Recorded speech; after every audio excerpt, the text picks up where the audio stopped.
Good morning everyone. આજે આપણે વાત કરવાના છીએ ઉમાશંકરના શ્રેષ્ઠ કાવ્યોમાંની અછાંદસ રચનાઓ વિશે. જો આપણે એની આ જે યુનિટ ભણી રહ્યા છીએ તો એમાં એના ગીત રચનાઓ એની વાત કરી, એના ઉર્મી કાવ્યો એની વાત કરી, સંગ્રહની સોનેટ રચનાઓની વાત કરી. સ્વરૂપની દ્રષ્ટિએ આપણે દરેક મુદ્દાને તપાસી રહ્યા છીએ. તો હવે આપણે વાત કરીએ સંગ્રહમાંની અછાંદસ રચનાઓની. જો અછાંદસ એટલે તો છંદ વગરની કવિતા એટલે અછાંદસ કવિતા. કવિતા છે એ સામાન્ય રીતે ગદ્ય અને પદ્ય એમ બેમાં લખાતી હોય, પણ અછાંદસ એ ગદ્ય કાવ્યનો પર્યાય નથી. ગદ્ય કાવ્ય છે એ જૂની સંજ્ઞા છે, પણ જ્યારે આ અછાંદસ છે એ 20મી સદીના ઉત્તરાર્ધમાં કાવ્ય સાહિત્યમાં વ્યાપક બનેલી સંજ્ઞા છે. અછાંદસને કેટલાક વિદ્વાનો છે એ કાવ્યના અથવા તો ઉર્મી કાવ્યના એક નવા પ્રકાર તરીકે ગણે છે. હવે અછાંદસ જે છે એ ગદ્યની વિશેષ તરેહોમાં લખાતી કવિતા છે, જે આપણે કહી શકીએ ને કે ઉર્મી, વિચાર, આપણા ભાવ, આપણે જે અનુભવીએ સંવેદન, એ કશાકને આ જે દ્રષ્ટિકોણને પ્રસ્તુત કરતું એવું કાવ્ય છે કે જેમાં છંદ નથી, એ અછાંદસ છે. આ પ્રકારના કાવ્યમાં છે એ જો છંદ ન હોય એટલે સ્વાભાવિક રીતે જ લય પણ હોવાનો નથી. પણ આપણે આગળ તમે કાવ્ય જેમ જેમ વધુ ભણશો એમ તમને ખ્યાલ આવશે કે અછાંદસ રચનાઓમાં કલ્પન વધારે હોય, એમાં પ્રતીકનો ભરપૂર ઉપયોગ હોય, અલંકારો આવી શકે, આ બધું આવી શકે. એને સ્થાન છે, માત્ર છંદને સ્થાન નથી. એ નાની કે મધ્યમ લંબાઈની કવિતા માટેની સંજ્ઞા તરીકે અત્યારે સ્થિર થઈ છે. અને ખાસ કરીને જે આપણે વાત કરી કે લય કે એક પ્રકારનો જે ગાનને જે હોય એમાં એ અભાવ હોય છે. આ સંગ્રહમાં આપણને બે રચનાઓ પ્રાપ્ત થાય છે. એક છે માઇલોના માઇલો મારી અંદર અને બીજું છે છિન્ન ભિન્ન છો. અને તમે જોશો કે આપણે ત્યાં 1940 પછી પ્રહલાદ પારેખથી જે કવિતાનો પ્રવાહ છે આધુનિક ધીરે ધીરે બનતો જાય છે, નવા નવા વિષયો ખેડાય છે. એમ આગળ વધતા વધતા ધીરે ધીરે આધુનિકતાનો સ્પર્શ વધારે જ્યારે ઘેરો બને, આધુનિકતાનો સ્પર્શ વધે ત્યારે કવિતાઓ છે ધીરે ધીરે અછાંદસ તરફ ગતિ કરવા લાગી છે. તો એમ ઉમાશંકર આમ ગાંધી યુગના કવિ છે, પણ છતાં એમની પાસેથી પણ આપણને આવી આધુનિકતાને સ્પર્શે એવી આ બે રચનાઓ પ્રાપ્ત થઈ છે. તેમાંની સૌથી પહેલી રચના માઇલોના માઇલો મારી અંદર, તો આપણે એની વાત કરીએ. જો કાવ્યની જ્યારે શરૂઆત થાય છે ત્યારે શરૂઆતનું ચિત્ર કવિ કહે છે કે દોડતી ગાડીમાં કવિ જાણે સ્થિર છે, અને આ સ્થિરતા કે અચળતા એ બહારની નથી, એ જાણે બહારની વસ્તુ છે. અને અંદર કવિની અંદર જાણે માઇલોના માઇલો પસાર થાય છે. જો આમ જુઓ તો બહાર છે એ બધું ચાલતું હોય, આપણે સ્થિર હોઈએ, પણ અહીંયા કવિને લાગે છે કે બહાર બધું જ છે એ સ્થિર છે, અચળ છે, અને કવિની ભીતરમાં અંદર જઈને માઇલોના માઇલો પસાર થાય છે. બહારની સૃષ્ટિ છે પડે પડે છે, દ્રશ્ય રચના બદલતી સૃષ્ટિ છે, એ કવિની અંદર કાંઈક આવું બને છે. આંખ છે એ દ્રશ્યોને ઝીલી અને છોડી દેતી નથી, પણ આ બધું જ જે કંઈ જે જુએ છે ને એ કવિ એની અંદર ઉતરી જાય છે, હૃદયના ઊંડાણમાં ક્યાંક કોતરાય છે. જે સ્થિરતા અને અચલતા છે એ તો ઉપરની સપાટીની માત્ર છે, એની નીચે તો કાપા પાડી જાય ને એવી સૃષ્ટિ છે. કાપા પાડવા એટલે જો અહીંયા વૃક્ષના સંદર્ભમાં વૃક્ષને કેમ આપણે એના પડેલ કાપા ઉપરથી એનું આયુષ્ય નોંધતા હોઈએ ને, એ રીતે કવિ જે કંઈ જુએ ને એના ઉપર આવી ગાઢ છાપ ઝીલાય છે. પછી આગળ કવિ કહે છે કે જીવનમાં કવિએ ઘણું બધું જોયું છે, જાણ્યું છે, જીવ્યું છે. આગળ જો ભૌમ્યા વિનાના ડુંગરની ભમવાની વાત હતી, પછી રોતા ઝરણા લોવાની વાત હતી, એ બધી વાત કવિ કરે છે અને કહે છે કે જીવનમાં મને વેર ઝેર પણ જોવા મળ્યા, દોષ અને દ્વેષ પણ મળ્યા છે, પ્રેમ ને ધિક્કારને પણ જોયા, દયા ક્રોધ અવનવું મેં અનુભવ્યું છે, વિષમતાઓને પણ મેં અનુભવી છે ને બધું જ જીવનમાં જોયું છે.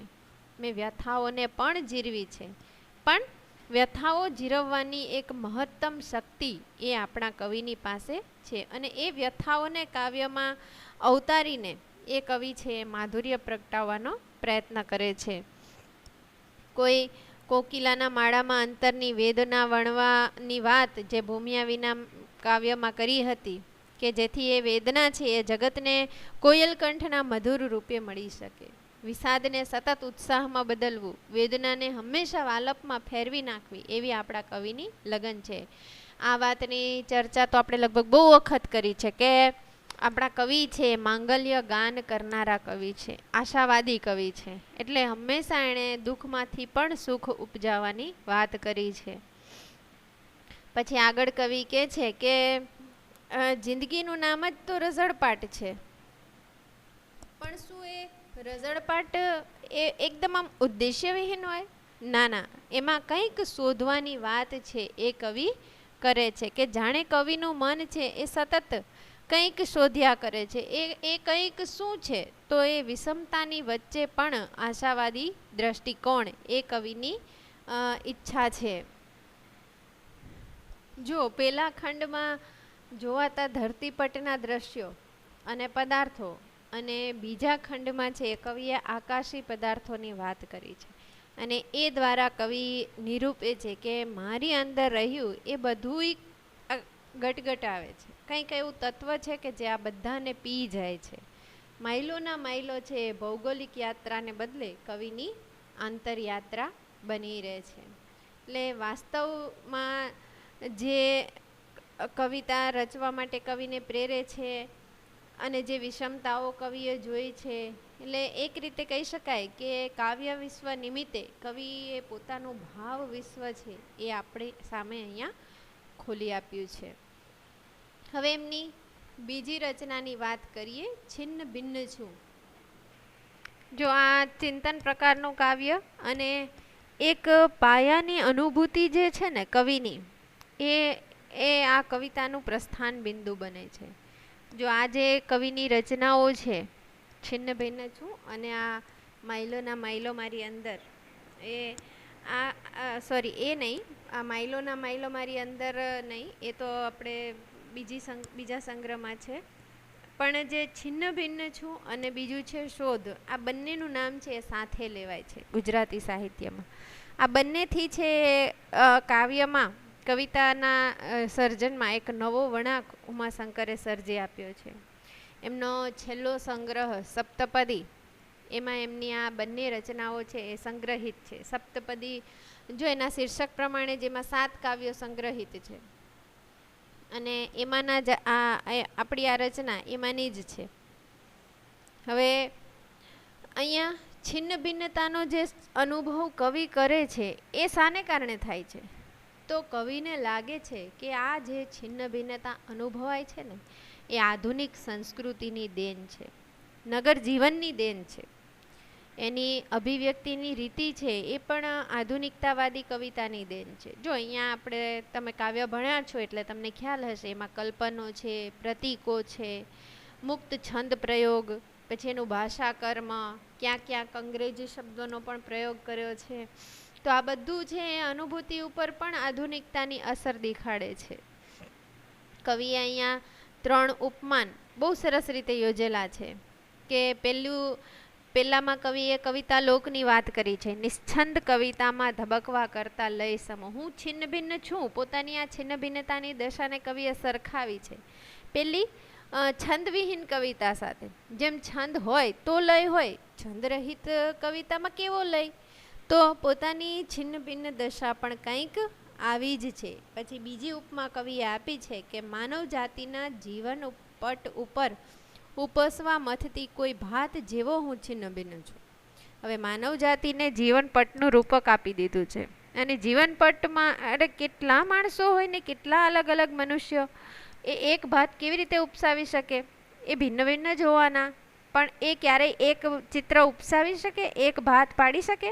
શક્ય જ નથી. તો કવિની છિન્ન ભિન્ન દશા પણ કંઈક આવી જ છે, એક થઈ શકે એમ નથી. ને ત્રીજી ઉપમા કવિએ આપી છે, ઘેર ઘેર પડેલ 9 હાથ લાગ્યા ભિક્ષુકના ટૂંક જેમ. એમ ભિક્ષુક જે ભિક્ષા માંગતો હોય એ નાના નાના રોટલીના કટકાને થોડું થોડું બધેથી ભેગું કરે તો ક્યારેય ભલે રોટલીના કટકા 5 ઘેરથી 5 કટકા મળશે, પણ એમાંથી એ રોટલીની ગોળ રોટલી જે ઉપસાવવાની હોય ચૂલામાંથી ઉતરે એવી એ રોટલી બનાવી શકશે નહીં, ક્યારેય એવું પામશે નહીં.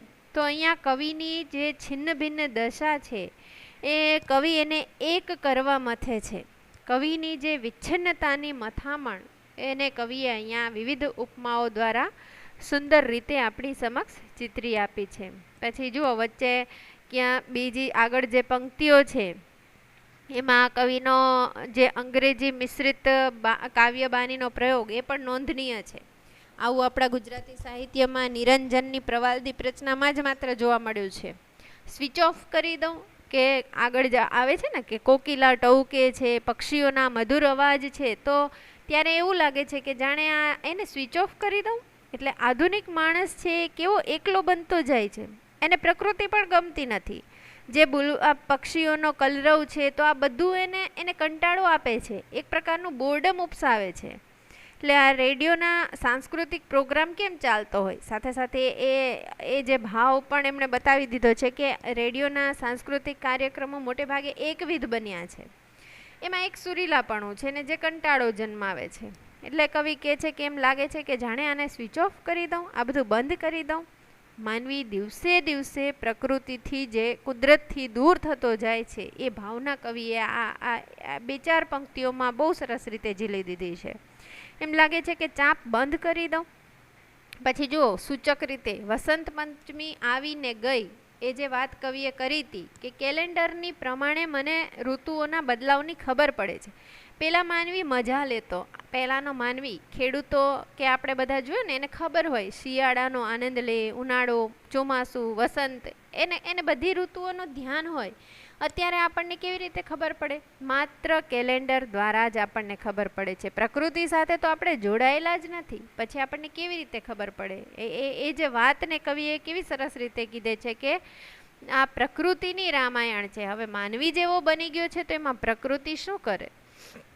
બરાબર. અને કવિને હજી વ્યક્તિત્વને એક કેન્દ્રી કે એક કરવાની આશા તો છે જ, પણ કેવી રીતે? કવિ કહે છે દિન રાત અને રાત દિન ખિન્ન છું હું, અને એક પોતાની જાતને કવિ છે એ એક કરવા મથે છે, પણ કવિને હાથ છે એ કંઈ જ લાગતું નથી. કવિ એ વિચ્છિન્નતા છે એને એક કરી અને એક સૂત્રે એને બાંધી શકતા નથી.